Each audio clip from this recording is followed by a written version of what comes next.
Hi guys, welcome back to my channel. ఈరోజు నేను మా వదిన వాళ్ళ ఇంటికి వచ్చాను. సో మేము వచ్చామని వాళ్ళు కొంచెం స్పెషల్ చేశారనమాట. సో మా వదిన చాలా బాగా చేస్తుంది కర్రీస్ అయినా ఏమైనా. సో ఎలా చేస్తుందో చూపిస్తాను, చూసేయండి. ముందుగా ఇలా ఒక గిన్నెలో కొంచెం నెయ్యి వేసింది. ఫస్ట్ వాళ్ళు నెయ్యి ఎక్కువ తింటారనమాట. నెయ్యి వేసింది. తర్వాత అందులో లవంగాలు, జీలకర్ర, యాలకులు వేసింది. అది బాగా కలుపుకోవాలన్నమాట. కలుపుకున్న తర్వాత కొంచెం అందులోనే చెక్క వేసుకున్న తర్వాత కొంచెం సాజీరా వేసుకొని బాగా కలుపుకోవాలన్నమాట. అందులోనే కొంచెం దాల్చిన చెక్క వేసుకొని బగారా ఆకు వేసుకొని బాగా మిక్స్ చేసుకోవాలి. మనము వాటర్ అనేది కొంచెం క్వాంటిటీలో తీసుకోవాలి. రైస్ ఎంత ఉంటుందో వాటర్ కూడా అంతే క్వాంటిటీ తీసుకొని వాటర్ పోసుకోవాలన్నమాట. వాటర్ అందులో పోసిన తర్వాత బాగా మగ్గనివ్వాలి. బాగా మగ్గించిన తర్వాత ఇందులో రైస్ వేసుకోవాలన్నమాట. ఇలా రైస్ వేసుకొని బాగా కలుపుకోవాలి. మంచిగా కలిపిన తర్వాత రైస్ కొంచెం ఉడికింది లేదు అనేసి చూసుకోవాలి. ఇలా ఉడికింది అని అనుకున్న తర్వాత ఇంకా స్టవ్ ఆఫ్ చేసేసేయాలి. నెక్స్ట్ మనం బోటీ ఎలా చేసుకోవాలో చూద్దాం. దానికి బోటీ బాగా కడిగి కుక్కర్లో వేసుకోవాలి. ఒక 4 విజిల్ వచ్చిన తర్వాత అది ఉడికిందా లేదా చూసుకొని ఇంకా పక్కన పెట్టుకోవాలి. తర్వాత మనం మేకప్ బ్లడ్ అంటాం కదా, అది కొంచెం పెట్టుకోవాలన్నమాట. అది 2 మిక్స్ చేస్తారు బోటీలో. అలా చేస్తారంట మా వదిన వాళ్ళు, అలా చేశారు.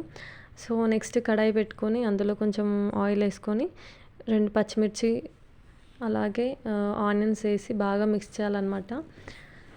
ఆనియన్స్ వేసి బాగా మిక్స్ చేసుకుంటేనే కొంచెం టేస్ట్ అనేది ఎక్కువ తెలుస్తుంది అనమాట. ఆనియన్స్ ఎక్కువ వేగాలన్నమాట. అవి వేగిన తర్వాత కొంచెం పసుపు వేసుకొని అందులోనే కొంచెం అల్లం వెల్లుల్లి పేస్ట్ కూడా వేసుకొని బాగా మిక్స్ చేసుకోవాలన్నమాట. అది బాగా వేగనివ్వాలి. మంచిగా వేగితే టేస్ట్ వస్తుంది కదా, అందుకే ఎక్కువ టేస్ట్ కోసం బాగా మిక్స్ చేయాలన్నమాట. వేగనివ్వాలన్నమాట. ఇలా బాగా కలుపుకోవాలి. అడుగంటుతుంది కదా, మంచిగా కలుపుకోవాలన్నమాట. అందులోనే కొంచెం కొత్తిమీర వేసి కలుపుకోవాలి.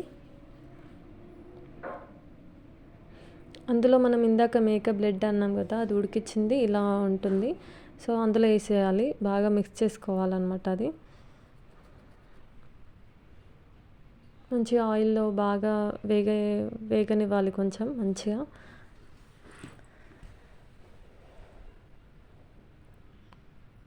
ఇప్పుడు మనం ఉడకబెట్టుకున్న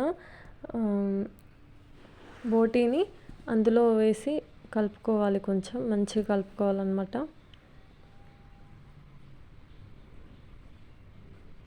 ఇలా బాగా కలుపుకోవాలి.